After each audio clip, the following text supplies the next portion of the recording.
এই আমার আশেপাশে আরও যে ক্লাবগুলোতে কাজ হচ্ছে এবারে সেখানে সব বড় বড় শিল্পীরা কাজ করছে, তাতে আমার একটুখানি ভয়ও লাগবে।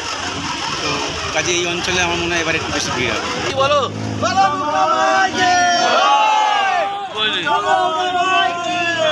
এই রাস্তার ওপরেই কিন্তু পুজোটা হয়। মাপচোপের কাজ হয়ে গেছে, বাঁশ পড়ে গেছে, খুব তাড়াতাড়ি কিন্তু ওর প্যান্ডেলের যে কাজ সেটা শুরু হয়ে যাবে। টু আর নিউ ব্লগ। আজকে আমি শুরু করতে চলেছি দুর্গাপুজোর খুঁটি পুজোর যে সিরিজ সেটা, কারণ এরপরে দুর্গাপুজোরই আপডেট আসবে, দুর্গাপুজোরই ব্লগ চলবে 2025 সালে। আমার চ্যানেলে এটা সেকেন্ড ব্লগ। দুর্গাপুজোর প্রথম হয়েছিল নববর্ষের দিন চেতলা অগ্রণীতে যে ব্লগটা গিয়ে শ্যুট করেছিলাম সেটা। তারপরে কিন্তু আজকে ভবানীপুরে একটা অন্যতম প্রাচীনতম পুজো বা সেরা পুজো বলতে গেলে রাস্তার ওপরে হয়, কিন্তু খুবই ভালো হয়। আগের বছরও এসেছিলাম খুঁটি পুজোতে।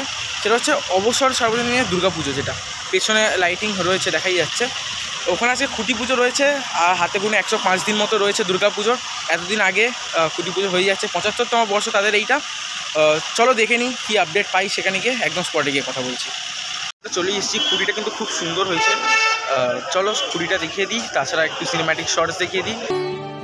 উৎসবের অঙ্গনে আজ সবার আমন্ত্রণ, উৎসবের অঙ্গনে আজ সবার আমন্ত্রণ, উৎসবের শোভালোকে আজ আলোকিত মন, উৎসবের শোভালোকে আজ আলোকিত মন, উৎসবের অঙ্গনে আজ সবার আমন্ত্রণ।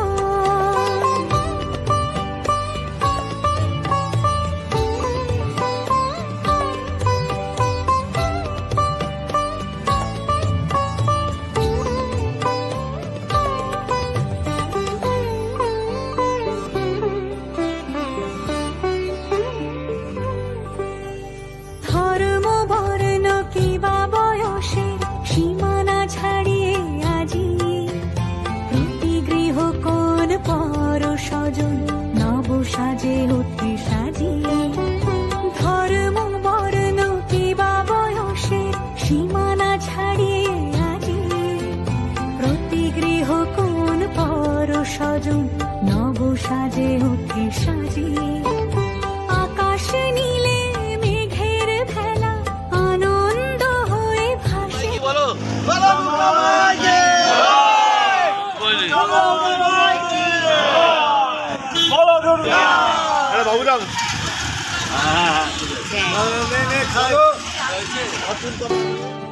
উৎসবের অঙ্গনে আজ সবার আমন্ত্রণ, উৎসবের অঙ্গনে আজ সবার আমন্ত্রণ, উৎসবের শোভালোকে আজ।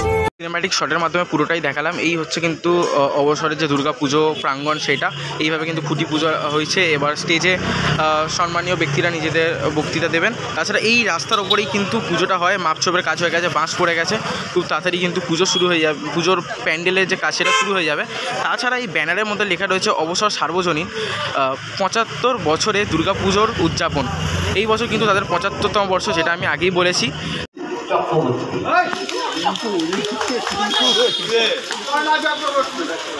সবসময় অবসরের সাথে আছি, পাশে ধন্যবাদ। আর দীর্ঘায়িত করলাম না।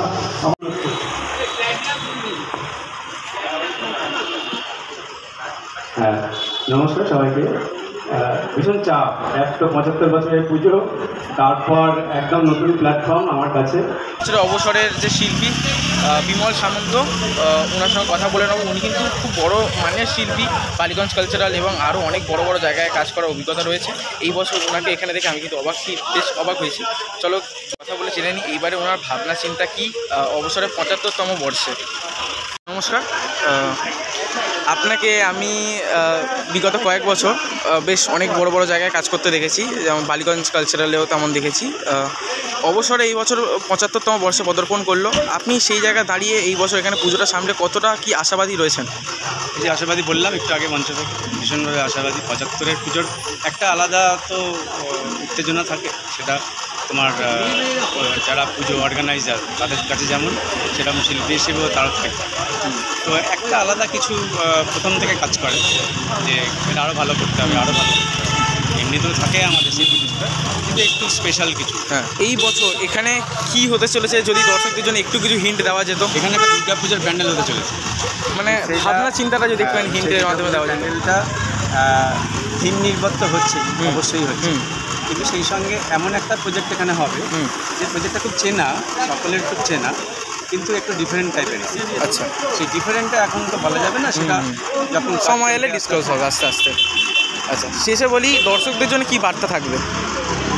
প্রথম বার্তা হচ্ছে যে পুজোতে দেখতে আসতে হবে, এবং পুজোতে ওই একটু আগে বললেন যে আমাদের কাউন্সিলর বাবু যে 10 দিনের পুজো, 15 দিনের পুজো, সেটা আগে আগে আসবে, তাহলে একটু ভিড়টা কম হবে। ভিড় একটু হওয়ার সম্ভাবনা থাকবে, কেন এই আমার আশেপাশে আরও যে ক্লাবগুলোতে হচ্ছে এবারে, সেখানে সব বড় বড় শিল্পীরা কাজ করছে, তাতে আমার একটুখানি ভয়ও লাগবে। তো কাজে এই অঞ্চলে আমার মনে হয় এবারে একটু বেশি ভিড় হবে। নমস্কার, ধন্যবাদ। কাছ থেকে কিন্তু কথা বলে মোটামুটি এইবারে অবসরে 75তম বর্ষে কীরকম কী হতে চলেছে সেই একটুখানি আইডিয়া বা হিন্ট নিলাম। এখন তো মানে দুর্গাপুজো খুব কনফিডেন্সিয়াল হয়ে গেছে, মানে মহলের আগে অবধি খুবই কনফিডেন্সিয়াল। অনেক ক্লাব এমন হয় যারা পুরো মানে একদম লক করে কাজ করে, কিন্তু আমি কথা বলে যা জানতে পারলাম এইবারে কিছু ইউনিক একটা এখানে থিম হতে চলেছে, যেটা উনি আঙ্কেল বিমল আঙ্কেল দেবেন।